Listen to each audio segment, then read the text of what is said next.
ఆ ఇక్ష్వాకువంశ ప్రభువుల్లో ఒకడైన రామచంద్రమూర్తి కార్యానికి ఈయన బయలుదేరాడు కనుక ఈయనకి సహాయపడితే నా కృతజ్ఞత తీరినట్లే.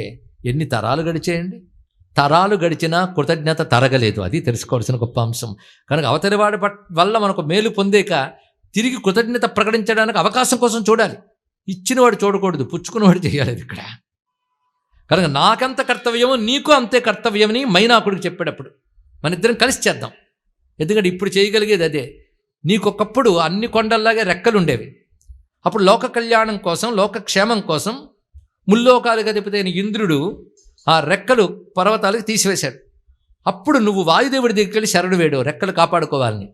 ఇప్పుడు వాయుదేవుడు ఇంద్రుడికి చెప్తే ఇంద్రుడు సరే రక్షిస్తాను కానీ అన్నింటినీ కొడుతూ ఇన్ని వదిలేస్తే ప్రత్యేకత లేకుండా ఎందుకు వదిలేసామంటారు కదా. అందుకు సముద్రంలో రాక్షసులు వచ్చే ద్వారం దగ్గర అడ్డుగా నిలబడితే రెక్కలు కొట్టాను అని చెప్పాడు. అప్పటి నుంచి సముద్రం లోపల ఉండాలి. ఆయన వద్దకు వెళ్ళి ఆయన్ని కాస్త మేల్కొల్పాడు సముద్రుడు. వస్తున్నవాడు రామకార్యం కోసం వస్తున్నాడు. ఆయనకు కాస్త నువ్వు ఆతిథ్యం ఇచ్చేవనుకో నువ్వు నీ కృతజ్ఞత కూడా నెరవేర్చుకున్నట్లు అవుతుంది. ఎందుకంటే వాళ్ళ నాన్నగారి వల్లనే రెక్కలు కాపాడబడ్డాయి. అందుకు ఆయన పుత్రుడికి నువ్వు ఆతిథ్యం ఇవ్వు, కాస్త విశ్రాంతి తీసుకుంటే మంచిది, నీకు నాకు కూడా ఉభయతారకంగా ఉంటుంది అని చెప్తే సరేనని లేచాడు. ఆ లేస్తున్నప్పుడు హనుమంతుడు చూశాడు దూరం నుంచి.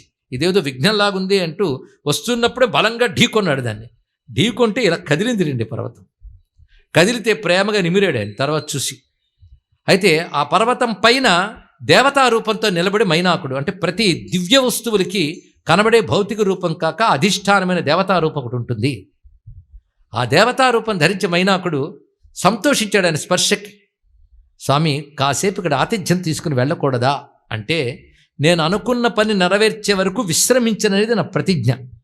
కనుక ఏమీ అనుకోకు, నేను నీ యొక్క ఆతిథ్యాన్ని పుచ్చుకున్నాను అనుకో అని చెప్పి కృతం ఆతిథ్యం ఇచ్చినట్లే అని చెప్పి నిమిరెట్టండి. ఇదివరకు వచ్చిన ఢీకొన్నాడు కదా, ఆ చోటుని కాస్త నిమిరి వెళ్ళొస్తాను వెళ్ళిపోయాడు. ఇక్కడ హనుమంతుడు కార్యంపై పెట్టిన శ్రద్ధని జాగ్రత్తగా చూసుకోవాలి. అంత శ్రద్ధగా వెళ్ళాడు.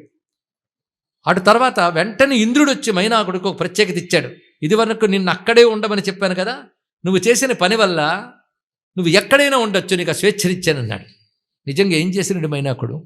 నేను కూర్చొని కాసేపైనా అక్కడ గాలి పిలిచాడు హనుమత్ స్వామి? లేదు. అంటే హనుమంతుడికి ఆతిథ్యం ఇవ్వాలన్న సంకల్పమాత్రం చేతనే మైనాకుడిని అనుగ్రహించారంటే హనుమద్భక్తుల్ని దేవతలందరూ సహకరిస్తారు అనే మాట హనుమద్ ఉపాసనా మార్గంలో మనం చెప్పుకోవచ్చు.